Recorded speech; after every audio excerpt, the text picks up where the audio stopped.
Mais votre honneur, vous devez vous rendre compte que les comportements affichés par le juge nous a posé préjudice.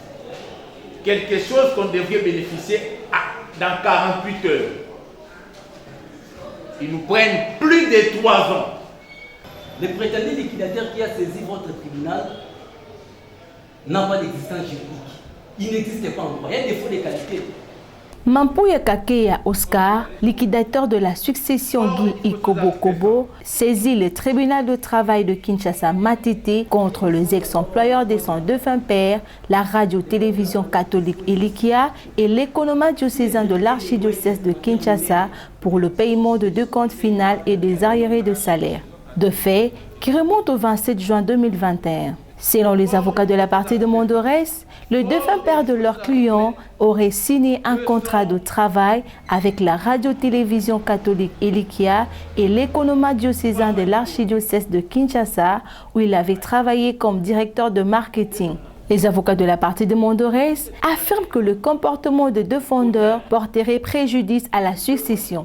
À l'audience du jour, les avocats de la partie de Mondorès sollicitent du tribunal de condamner les défendeurs au paiement de 2 comptes finales du découlus et des arriérés des salaires, de condamner au paiement de 75 000 $ américains à titre de dommages et intérêts. Fort des dispositions de l'article 100, fort des dispositions de l'article 200,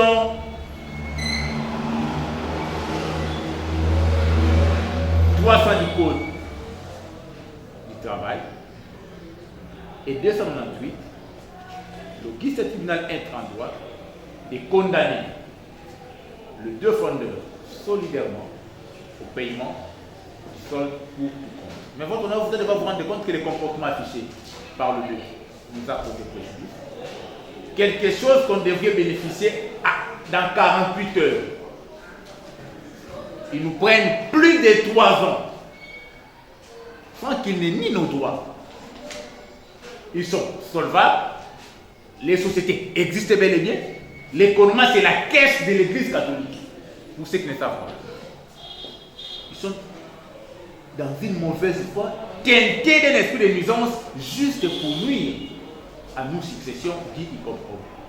Par ces motifs, vous direz recevable et totalement fondée la présentation, et par ricochet, à titre principal, vous ordonnerez à l'inspecteur du travail de calculer son décompte final et à titre subsidiaire, vous condamnerez le défendeur in solidum au paiement principalement de son décompte final, de ses arriérés de plus de 10 mois et des salaires, mais aussi de ses frais de santé déboursés, mais aussi au dommage intérêt tel que possible tantôt, et vous mettez la masse des frais à leur charge exclusive et lorsque vous le ferez, vous découragerez ceux qui sont là pour critiquer les politiciens alors qu'eux-mêmes font pire que les politiciens d'avant.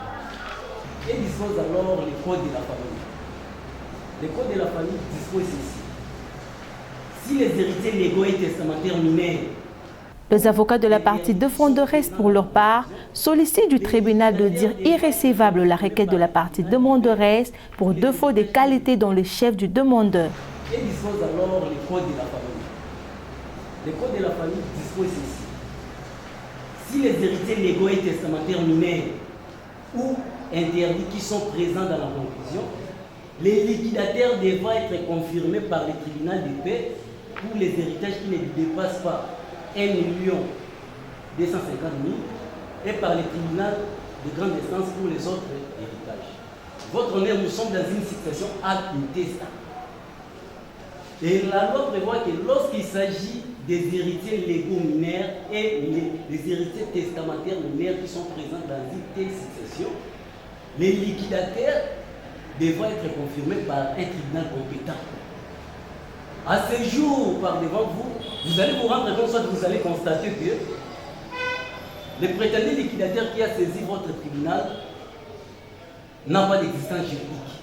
Il n'existe pas en droit. Il y a des défauts de qualité. Parce que, avant que nous puissions arriver dans le calcul des décomptes finales, aller tout, mais on doit quand même respecter certaines règles de forme. Parce que c'est la forme qui précède le fond. C'est la forme qui constitue les portes d'entrée pour attrer au fond. Donc, dès que les prétendus liquidateurs n'ont pas d'existence juridique, il ne prouve pas sa qualité, il ne prouve pas son existence juridique. Par conséquent, votre honneur, vous allez amplement et simplement déclarer cette requête irrécevable pour défaut de qualité et nous avons dit.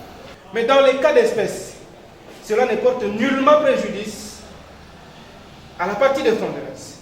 Le ministère public, dans son avis, sollicite du tribunal de faire droit à la requête de la partie demanderesse et de rejeter le moyen soulevé par la partie défenderesse. Mais dans les cas d'espèce, cela ne porte nullement préjudice à la partie défenderesse. Faute donc de cet élément-là, vous allez recevoir cette exception sur les droits, mais vous n'allez pas en tenir compte, vous allez purement et simplement la rejeter. Et allant maintenant au fond de l'affaire, nous disons qu'il n'y a pas de débat autour des prétentions de la partie demanderesse dans la présente cause. Et la partie défenderesse s'étant abstenue d'aborder la question, le tribunal prendra en compte que les prétentions de la demanderesse. Le tribunal donc, au regard de tout ce qui a été développé, dira recevable la présente action et il accordera à la partie demanderesse les bénéfices intégral de ses prétentions et ce sera justice, nous avons dit. Après avoir entendu toutes les parties et l'avis du ministère public, le tribunal clôt le débat et prend la cause en délibéré pour se prononcer dans le délai de la loi. Clôture le débat et prend la présente cause en délibéré pour son jugement intervenir dans le délai de la loi.